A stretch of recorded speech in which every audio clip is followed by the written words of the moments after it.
زمین و زمان تمہارے لیے، مکین و مکان تمہارے لیے، زمین و زمان. الحمدللہ رب العالمین، والصلاة والسلام علی حبیبہ محمد وآلہ واصحابہ اجمعین. اعوذ باللہ من الشیطان الرجیم، بسم اللہ الرحمن الرحیم.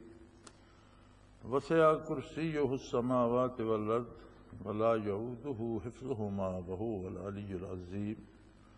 اللہم سبحانک لا علم لنا الا ما علمتنا انک انت العلیم الحکیم. مولا یا صلی وسلم دائما ابدا علی حبیبک من زانت بہ الرسول. پچھلے جمعے کو بات یہیں تک پہنچی تھی اور اسی آیہ کریمہ پہ ہم رکے تھے. وسع کرسیہ السماوات والارض، اس کی کرسی تمام آسمانوں اور تمام زمینوں سے وسیع تر ہے. بہت سے صفاتی نام اور بہت سی چیزیں ایسی آتی ہیں جن سے انسان اپنی صورت میں آشنا ہے، لیکن جب وہ اللہ کی کریم کی طرف منسوب کی جاتی ہیں تو اس کا مفہوم بدل جاتا ہے. اب ہم کرسی سے آشنا ہیں. کرسی سے مراد اقتدار ہے، تخت ہے، کرسی کا ہی متبادل تخت ہے.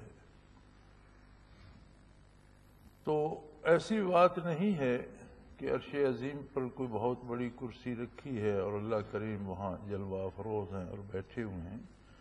اللہ کریم ہر آن ہر لمحہ ہر جگہ موجود ہے.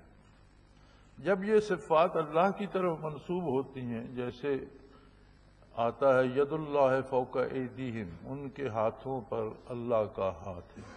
بیت رضوان میں آتا ہے ید اللہ فوق ایدیہم، ان کے ہاتھوں پر اللہ کا ہاتھ ہے. اب انسانی ہاتھوں کو بھی ید کہا گیا اور دست قدرت کو بھی ید کہا گیا. تو جہاں ایسی صورت آتی ہے وہاں معنی بعید مراد ہوتا ہے.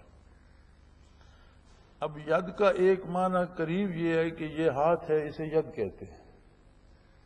معنی بعید یہ ہے کہ یہ پکڑنے کے یا مدد کرنے کے کام آتا ہے. جیسے ہم کہتے ہیں کہ فلاں میرا دست و بازو ہے. اب وہ بازو تو نہیں بن جاتا، وہ اس کی سپورٹ بن جاتا ہے. تو جہاں ید اللہ کا لفظ آئے گا وہاں یہ ہوگا کہ اللہ کی مدد اس کے ساتھ ہے. یہ نہیں کہ جیسا ہمارا ہاتھ ہے ایسا اللہ کا بھی ہاتھ. اللہ کو مجسم تصور نہیں کریں گے آپ. تو مراد یہ ہوگی، معنی بعید یہ ہوگا. معنی قریب یہ ہے کہ یہ ہاتھ ہے.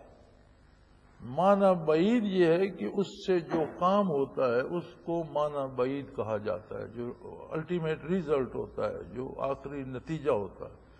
تو نتیجہ کسی کے دست و بازو بننے کا کیا ہوتا ہے کہ اس کا بندہ معاون ہوتا ہے، مددگار ہوتا ہے. تو جہاں یہ لفظ آئے گا ید اللہ فوق ایدیہم، تو اس کا معنی یہ ہوگا کہ اللہ پوری طرح سے اپنی قدرت کاملہ کے ساتھ ان کا معاون و مددگار ہے. اسی طرح کرسی سے مراد اقتدار ہے. دنیا میں تو ایک مجسم کرسی اقتدار بن جاتی ہے، اور اللہ کریم ہماری سوچ، ہماری فکر اور جسم سے بالا تر ہستی ہے، ہر جگہ ہر آن موجود ہے. لیکن جس طرح زمین پر بیت اللہ شریف ایک قبلہ ہے عبادات کے لیے، روئے زمین کے مسلمان قبلہ شریف کی طرف منہ کر کے نماز پڑھتے ہیں، دعائیں مانگتے ہیں، حج کرتے ہیں بیت اللہ کا. اب اس کا یہ مطلب تو نہیں ہے کہ اللہ کریم اس کمرے میں جسے ہم بیت اللہ کہتے ہیں وہاں اللہ کریم بیٹھا ہے، تشریف فرما ہے. اس لیے ہم اللہ تو ہر جگہ موجود ہے، لیکن اس نے تمام عالم اسلام میں اور اپنی ساری مخلوق کو اپنی حاجات پیش کرنے کے لیے ایک مرکز عطا کر دیا، جو اس کی تجلیات ذاتی کا محبت ہے. ہر لمحہ جہاں اللہ کی تجلیات و انوارات برستے ہیں، اور روئے زمین کے لیے وہ ایک قبلہ، ایک مرکز بن گیا. اسی طرح ساری کائنات کا مرکز جو ہے وہ عرش عظیم ہے. جسے آپ آج کی زبان میں سیکریٹریٹ کہہ سکتے ہیں۔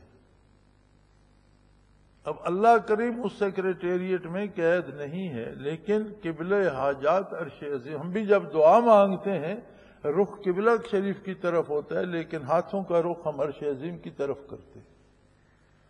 ایک دفعہ یہ بھی بحث چلی تھی، ہمارے علماء اللہ پاک سب کے درجات بلند رکھے، ان چھوٹی چھوٹی باتوں پہ بھی بحث کرتے ہیں، جس کا نتیجہ یہ ہوتا ہے کہ بات کے سارے پہلو کھل کر سامنے آ جاتے ہیں۔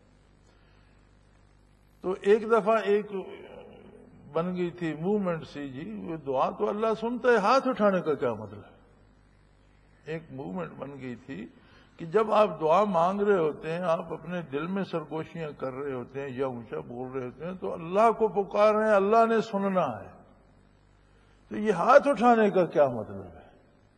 تو مجھے یاد ہے حضرت رحمت اللہ تعالی علیہ نے اس کا جواب یہی دیا تھا کہ علماء حق اس بات پہ متفق ہیں کہ اس کا عرش، اس کی کرسی تمام مخلوق کے لیے قبلہ حاجات ہے، اس کا قبلہ ہے، اس کا مقام ہے، اور ہاتھ اس لیے اٹھائے جاتے ہیں کہ ہاتھوں کا رخ اس مرکز کی طرف ہو، اس قبلہ حاجات کی طرف ہو جو خود اللہ نے مقرر کر دیا ہے۔ منہ اس لیے بیت اللہ شریف کی طرف کیا جاتا ہے کہ اللہ نے مقرر کر دیا۔ اب اگر خدا نہ خواستہ کوئی بیت اللہ شریف کے پتھر اکھیڑ لیتا ہے، ساری عمارت اکھیڑ لیتے ہیں، ہم اسے اٹھا کر کہیں اور لے جاتے ہیں، انہی پتھروں سے ویسی ہی عظیم الشان عمارت وہاں بنا دیتے ہیں، تو کیا وہ جگہ بیت اللہ بن جائے گی؟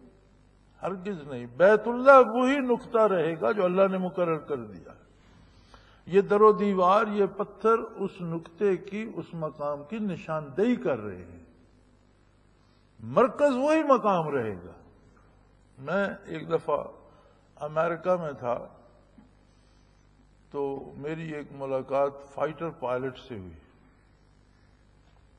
جب مصر نے اسرائیل کے یہ مورچے توڑے تھے اور اسرائیل کو بھگایا تھا انوار السادات نے، تو وہ مصر کا رہنے والا تھا، اور اس وقت وہ مصر ایئر فورس میں فائٹنگ پائلٹ تھا، اور اس لڑائی میں اس نے حصہ لیا۔ تو میری اس سے امریکہ میں ملاقات ہوئی، پھر وہ آرمی چھوڑ کر سول میں چلا گیا اور یہ پرائیویٹ کمپنیوں کے جہاز اڑاتا تھا۔ تو بیت اللہ شریف کی بات ہوئی تو وہ کہنے لگا، جی ہمیں پہلی بات تو یہ ہے کہ ہمیں پڑھایا یہ جاتا ہے کہ اگر آپ اس ایریے سے گزرے تو بیت اللہ کے اوپر سے کبھی نہ گزریں، ہاں آپ کتنی ہائٹ پر بھی ہوں۔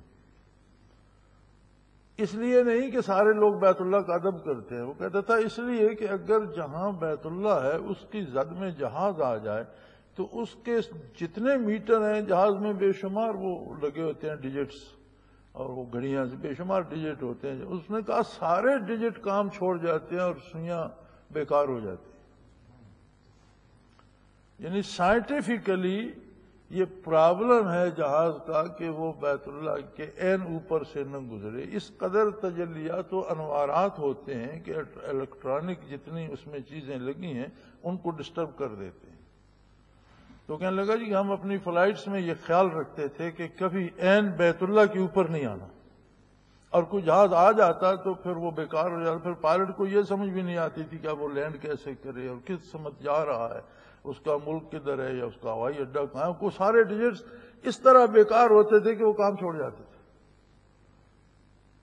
تو اب پائلٹ صرف اپنی اس پہ نظر پہ رہ جاتا تھا، اور نظر سے اس ہائٹ پہ ٹریس کرنا کہ میں کہاں ہوں وہ ممکن نہیں ہوتا۔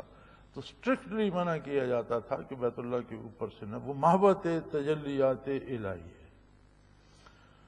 اور ہمیشہ کے لیے اللہ نے مقرر کر دیا۔ لہذا بیت اللہ تحت الثری تک بیت اللہ ہے، عرش اولا تک بیت اللہ ہے، اس کے اوپر کچھ نہیں بنایا جا سکتا۔ جو کچھ ہے وہ ایک مرکزی نقطہ ہے جہاں تجلیات باری متوجہ رہتی ہیں۔ اسی طرح عرش عظیم پر بھی ایک نقطہ ہے، ایک مقام ہے، ایک جگہ ہے۔ عرش عظیم پر بھی ساری کائنات کا قبلہ حاجات عرش عظیم پر ہے، آپ اسے عرش کا قبلہ کہہ لیجئے۔ اسی کو یہاں قرآن حکیم میں کرسی سے کہا گیا ہے، وسع کرسیہ السماوات والارض، اس کی سلطنت، اس کا دارالخلافہ، اس کا سیکریٹریٹ، اس کی قبول کرنے کا مقام، اس کی قبول کرنے کی قوت، اس کی طاقت مخلوق سے زیادہ ہے۔ ساری مخلوق بھی ایک وقت میں سب کچھ مانگنے لگ جائے تو پھر بھی طلب کم ہے اور اس کی شان اس سے بڑی ہے۔ وسع کرسی السماوات والارض کا مفہوم یہ ہوگا کہ اللہ کی کتنی مخلوق ہے، زمین پر، زمین کے نیچے، پانیوں میں، سمندروں میں، ہواؤں میں، یہ ساری تو کرۂ ارض پر ہے، لیکن آسمان کے اندر کتنی کائناتیں ہیں، کتنے کرے، کتنے ستارے، کتنے سیارے ہیں، اس کا انتہائی حقیر سا ایک حصہ زمین ہے، بہت چھوٹا حصہ ہے۔ بے شمار اس سے اربوں گنا بڑے سیارے فضا میں موجود ہیں جنہیں آج تک کوئی گن نہیں سکا۔ ایک کہکشاں آج تک شمار نہیں کی گئی، جبکہ کہکشاؤں کی تعداد بھی شمار سے باہر ہے۔ تو اگر یہ ساری مخلوق اللہ نے فرما دیا وہ میرا ایک ایسا مرکز ہے کہ جہاں آپ سارے مانگ سکتے ہیں، تو یہ ساری مخلوق ایک ہی وقت میں مانگنے لگ جائے تو کیا ہوگا؟ تو اس نے فرمایا کہ ساری مخلوق ایک ہی وقت میں مانگنے لگ جائے تو میرا ہیڈ آفس مصروف نہیں ہوگا، بلکہ اس کی وسعت اس سے کہیں زیادہ ہے جو تم سوچ بھی نہیں سکتے۔ وہاں ایسا ہی ہوگا جیسے کہ کسی بڑے دفتر میں ایک عرضی پہنچی ہو۔ انسانی دماغ اللہ نے خود دیا ہے اور وہ سوچتا ہے۔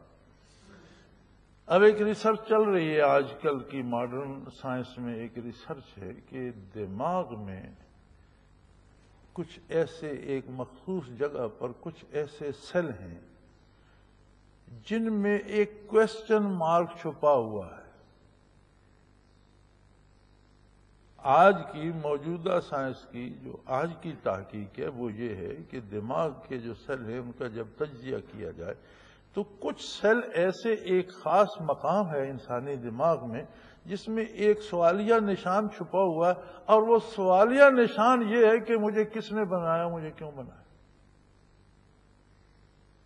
جس کا جواب آج سائنسدان دے رہے ہیں کہ اسی لیے دنیا میں جہاں بھی انسان ملا، تہذیب سے نا آشنا ملا، لباس پہننے کی فرصت یا سمجھ نہیں ہے، شعور نہیں ہے اس کو، کھانا بنانے کا شعور نہیں ہے، گھر بنانے کا شعور نہیں ہے، جنگلوں میں جھاڑیوں میں برہنا رہتا ہے، لیکن کچھ نہ کچھ مذہب کے نام پر اس نے اپنا رکھا ہے، کسی نہ کسی طاقت کو اس نے اپنا محافظ بنا رکھا ہے، کہیں سپرٹس کو پکارتا ہے، کہیں جنوں کو، کہیں ستاروں کو، کہیں روحوں کو، کہیں انسانوں کو، اور بڑا خوش نصیب وہ ہوتا ہے جو اس سوال کا صحیح جواب پا لیتا ہے کہ یہ اللہ ہے جس نے مجھے بنایا اور یہ اللہ ہے جو میری حفاظت کرنے والا ہے۔ ورنہ دنیا میں جہاں انسان ہے وہ چاہتا ہے کہ کوئی غیبی طاقت ہو جسے میں خوش رکھوں اور وہ میرے کام کرتی رہے اور میری حفاظت کرتی رہے اور میری طاقت بنی رہے۔ تو آج کی سائنس نے بڑی تلاش بسیار کے بعد جو بات آج سے 1450 سال پہلے محمد الرسول صلی اللہ علیہ وسلم نے بتلائی تھی کہ انسان کے دل میں ہم نے یہ امانت زمینوں کو سپرد کی، آسمانوں کو، پہاڑوں کو، لیکن فَأَبَيْنَا أَن يَحْمِلْنَاهَا، انہوں نے کہا یہ بوجھ ہم نہیں اٹھا سکتے، حَمَلَهَا الْإِنسان، انسان نے اس بوجھ کو اٹھایا۔ یہ وہی کویسچن مارک ہے کہ کس نے مجھے پیدا کیا، کیوں پیدا کیا، میں کون ہوں، میرا مصرف کیا ہے، یہ ہر دماغ میں موجود ہے۔ تو اسی دماغ میں یہ سوال بھی پیدا ہو سکتا ہے کہ میں تو پکاروں لیکن کتنے ارب انسان ہیں روئے زمین پر، سب پکاریں گے، کتنے جانور ہیں سب پکاریں گے، کتنے مچھر مکھیاں، کتنی سمندری سب پکاریں گے، پھر یہی زمینی مخلوق نہیں ہے، کائنات وسیع ہے، اور ساری کائنات خود آسمان، عرش، فرشتے سارے پکارنا شروع کر دیں گے، عرش بھی پکارنا شروع کر دیں گے، تو کہاں کس کی سنی جائے گی؟ فرمایا وسع کرسی السماوات والارض، اس کی سننے کی قدرت کاملہ جو ہے وہ ان سب سے وسیع تر ہے۔ سب بھی ایک وقت میں پکاریں وہ سب کی سن بھی سکتا ہے، سب کی پوری بھی کر سکتا ہے، کوئی مسئلہ نہیں اس کی ذات کے لیے۔ تو بعض لوگوں نے یہ سمجھا کہ ایک کوئی کرسی عرش عظیم پر پڑی ہے، اللہ وہاں جلوہ افروز ہیں، ایسی بات نہیں ہے، اللہ کو مجسم تصور آپ نہیں کر سکتے، انسانی عقل مخلوق ہے، ایک دائرہ ہے جسے مخلوق کہتے ہیں. اب اس دائرے کے جو کچھ اندر آئے گا اس میں جستجو کرنا تو انسانی عقل کے بس میں ہے. اسے پتہ چلے یا نہ چلے لیکن وہ تلاش تو کر سکتے. جو اس دائرے سے باہر ہے اسے کیسے تلاش کرے گی؟ کیونکہ اس کی تو لمٹ، عقل تو مخلوق ہے، مخلوق کی ایک لمٹ ہے. اللہ لامحدود ہے، حدود سے بالا تر ہے. اس لیے اسے نہ ہم سوچ سکتے ہیں نہ اس کی مثال دے سکتے ہیں. مان سکتے ہیں کہ وہ بے مثل ہے، بے مثال ہے، لا شریک ہے، واحد ہے، کوئی اس جیسا نہیں. اور یہ سوال کہ اگر ہم سب مانگنا شروع فرمایا، ساری کائنات مانگنا شروع کر دیں، ساری زمینیں، سارے آسمان، سارے سیارے ستارے، ان کی ساری مخلوق، عرش عظیم، سب کچھ، ہر چیز جو بھی دائرے تخلیق میں ہے، سب کچھ مانگنا، سارے مانگنا. چونکہ عرش جو ہے، عرش کی آخری حد عالم خلق کی حد ہے.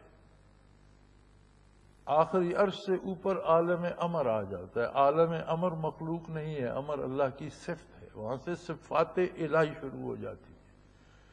جہاں تک تخلیق کی حد ہے، ساری مخلوق آنے واحد میں مانگنا شروع کر دے تو فرمایا اللہ کی ذات پہ کوئی گراں نہیں ہے، کوئی بڑی بات نہیں ہے. سب کی ایک وقت میں سن بھی لے گا، سب کی پوری بھی کر سکتا ہے، جسے جو چاہتا ہے عطا کر دیتا ہے.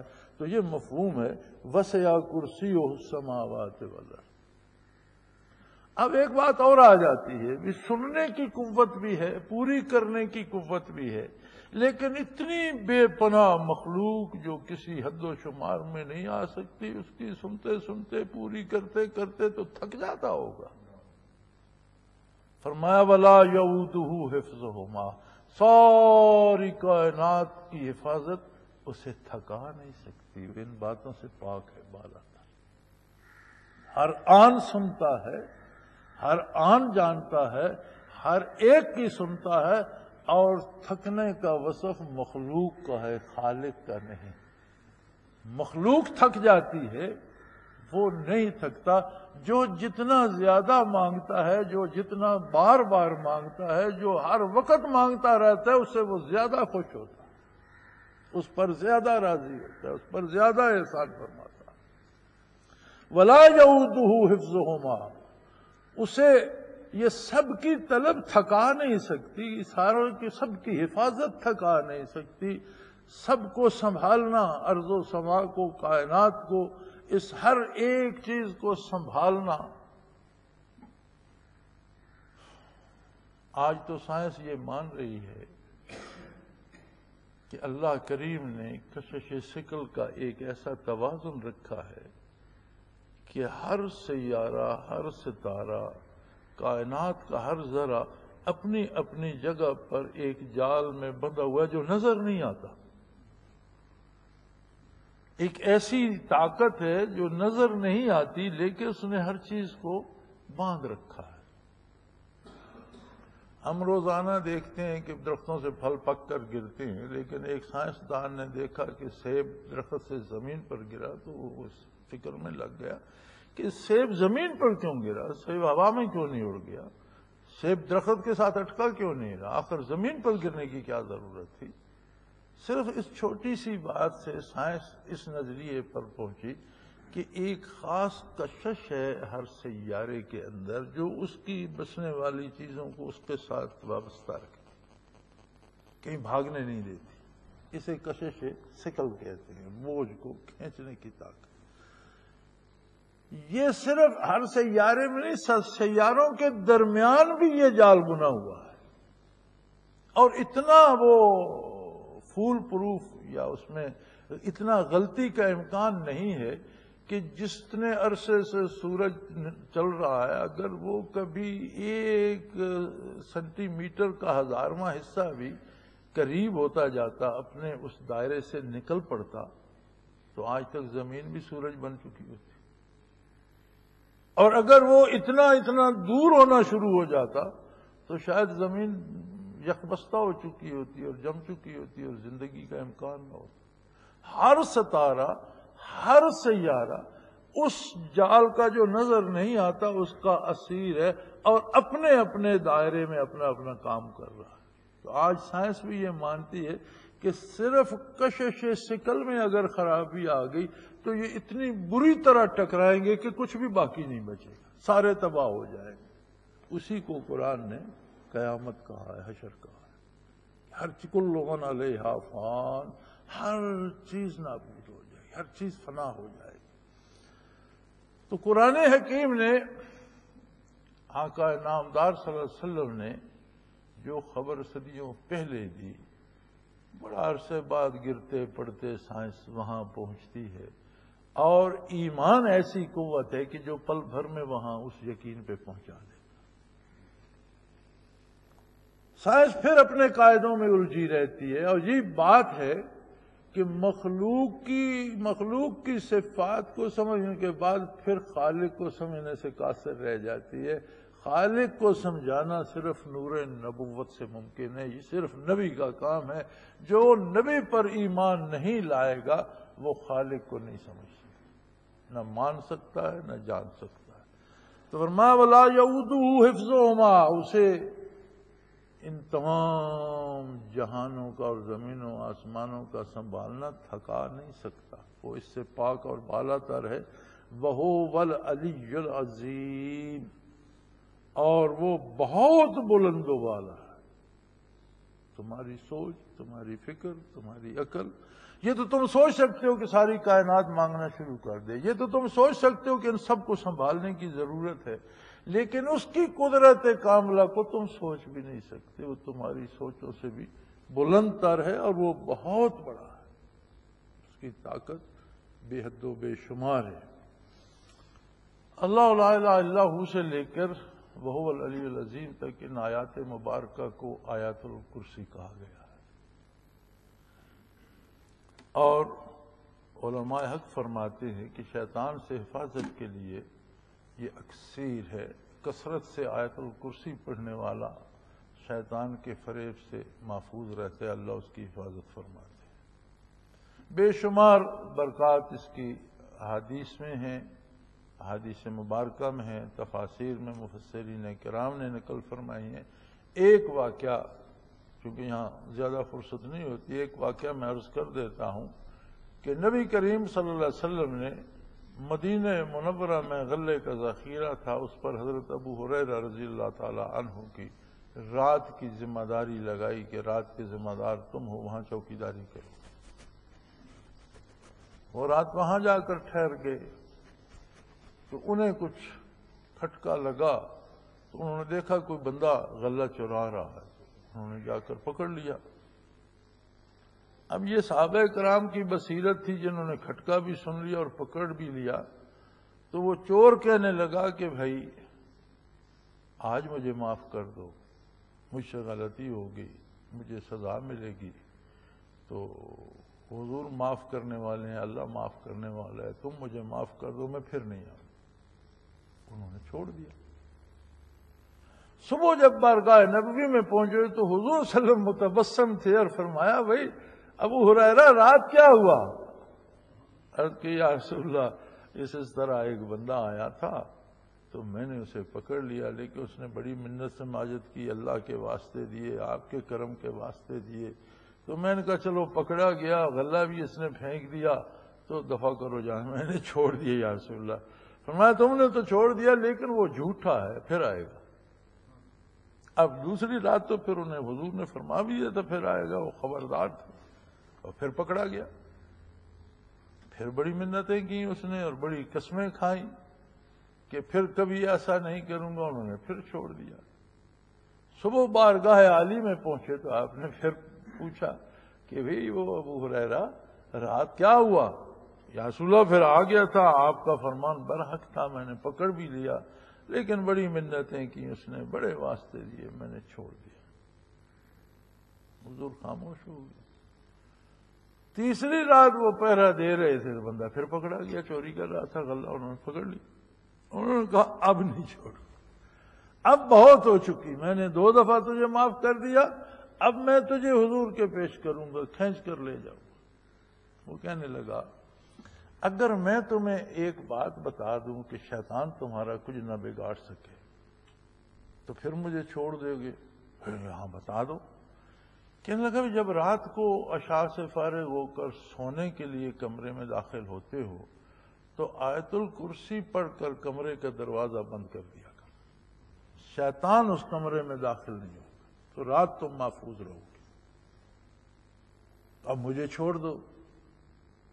میں وعدہ کر لیا تھا تو اس سے چلو چھوڑ دیتا ہوں، لیکن پھر نہ۔ صبح ہوئی، حضور نے پوچھا بھئی کیا ہوا؟ یا رسول اللہ پھر آ گیا تھا، پھر پکڑا گیا۔